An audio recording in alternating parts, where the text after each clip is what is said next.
Qu'est-ce que je vais pouvoir bien faire de ça? Une petite présentation, c'est pas mal ça.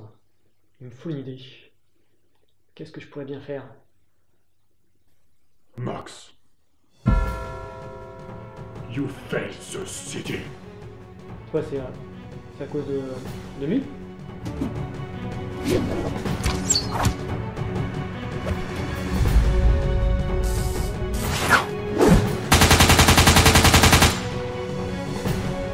C'est pas moi l'assassin, c'est lui. D'ailleurs, je le retrouve pour l'unboxing du véritable assassin, le E-Shine Assassin 180. Allez, à tout de suite.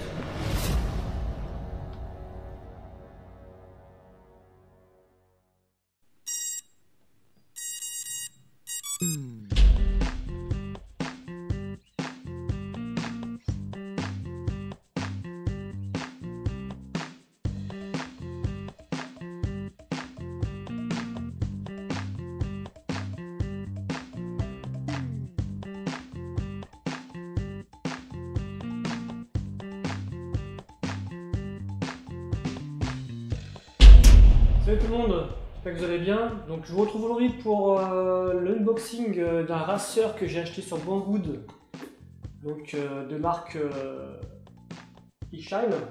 Donc c'est l'Assassin 180. Donc j'avais déjà fait un unboxing sur le Phantom 4. Donc j'avais voulu aussi tester donc un racer. Je ne connais pas du tout ce genre de drone. Donc c'est un petit drone que j'ai eu vraiment pas trop cher grâce à une grosse promo. Donc dedans il y a le drone, il y a le casque FPV et la radiocommande. Donc on va procéder au déballage ensemble et un peu plus tard je ferai des petits tests pour vous mettre ça en vidéo. Allez, c'est parti.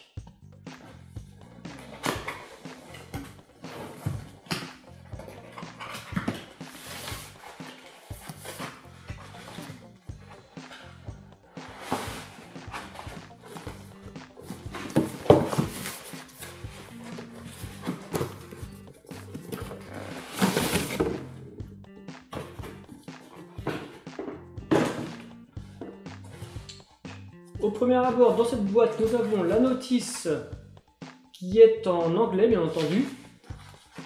Donc, je pense qu'on peut la trouver en français sur internet, du moins sur YouTube. Il y a pas mal de tutos concernant ce petit drone. Donc là, je ne connais pas du tout, donc je ne vais pas pouvoir vous expliquer plus en détail.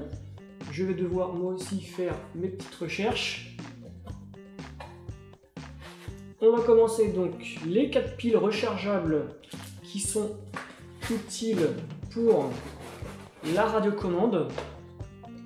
Donc la radiocommande c'est une E-Shine E6. Donc il y a pas mal de boutons, c'est sûr que c'est carrément différent du Phantom 4.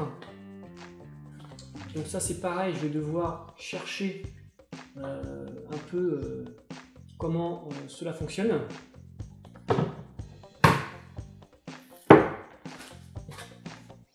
Ensuite, nous avons la batterie du drone. Donc c'est une batterie par contre qui n'est pas générique, hein, vous voyez, hein, c'est vraiment comment dire, c'est pas les batteries classiques avec le petit fil qui dépasse. Hein.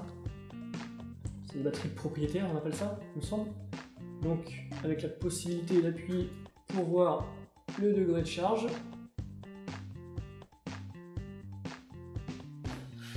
Ensuite, nous avons la sangle, enfin une sangle, ça c'est pour tenir la radiocommande autour du cou. Nous avons, donc ça c'est moi qui, dans le colis, enfin à côté du colis il y avait ce petit adaptateur encore, hein, parce que ce qu'on reçoit c'est les prises normes chinoises. Donc on a l'adaptateur pour nos prises françaises. Ensuite, nous avons le casque FPV.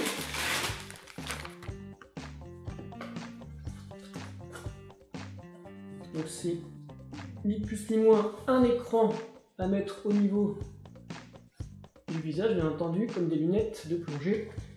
Donc ici avec la prise antenne, les différents petits boutons, ça c'est pour le réglage des canaux, à mon avis. Donc ça c'est pour brancher la batterie justement de ce petit casque. Donc c'est pas le gros casque avec une bonne résolution, mais pour commencer ça peut suffire. Ensuite nous avons le chargeur de la batterie du drone.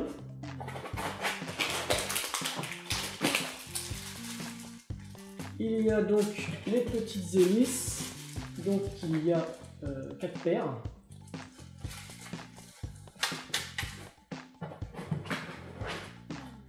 Il y a le transformateur pour le chargeur de la batterie. Dans ce petit sachet,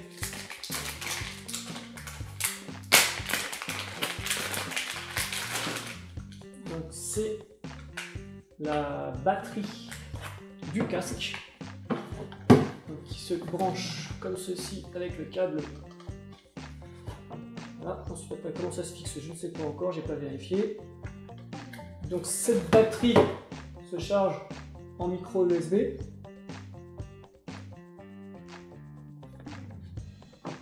Si on voit bien ici là, micro USB. Donc, même principe, hein. On peut voir le témoin de charge. Donc on va essayer de brancher ça rapidement et on peut voir que ça s'affiche. Ça c'est clair à l'intérieur tout de suite. Je ne sais pas s'il y a un bouton on-off dessus encore. À vérifier.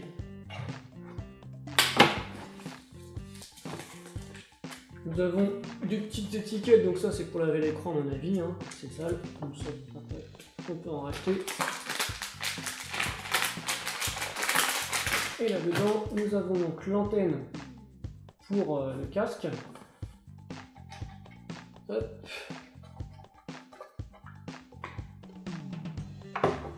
Et donc le petit câble USB pour charger la batterie. Pas n'importe quoi quand même, dans le bon sens, impeccable. Voilà. Et dans ce côté-là, nous avons les pieds du drone avec les petites vis. Donc 4 pieds.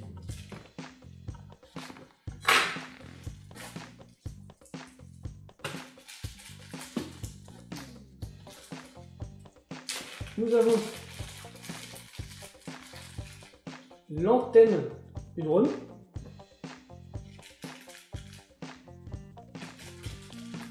Et deux petites barres en plastique qui va servir à mettre les petits câbles du drone à l'intérieur. Et ensuite on a d'autres petites choses ici.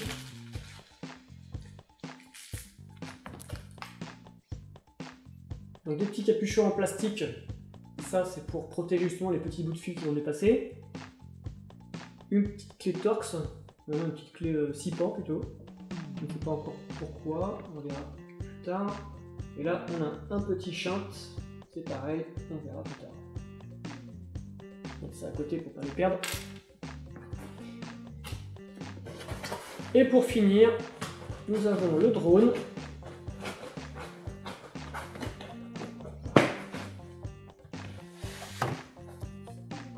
Avec l'arrière et l'avant constitué de la petite caméra et des LED. Donc une caméra qui peut s'incliner en haut et un petit peu vers le bas. On voit ici le GPS, la prise antenne arrière, le support, enfin le logement de la batterie. Donc pour allumer ce drone, il suffit d'enficher la batterie, ce que je ne vais pas faire pour l'instant. Et puis voilà, donc c'est ces petits fils là qu'il faudra insérer là-dedans pour les mettre bien en l'air et que ça capte mieux, je pense. Ici donc c'est une surface pour mettre une caméra embarquée, donc légère hein, si possible. J'ai acheté une petite SQ8 qu'on peut voir sur l'écran. Donc j'essaierai avec celle-ci. Puis voilà, donc après il y a différentes petites prises sur les côtés. Hein. On voit qu'il y a vraiment des micro petits connecteurs avec des petits boutons de chaque côté. Donc ici et ici. Ça c'est pas, je ne sais pas encore à quoi ça sert. Il faudrait que je regarde ça. Donc voilà, j'espère que ce unboxing vous aura plu. Donc j'ai expliqué succinctement ce qu'il y avait dans le colis. Donc avec le petit drone, la radiocommande et le casque. Maintenant il ne me reste plus qu'à assembler tout ça, à voir un peu comment ça peut fonctionner et vous faire une petite vidéo de l'essai en fait. Bah, je vous souhaite bonne soirée, bonne journée ou ce que vous voulez et je vous dis à la prochaine. Ciao!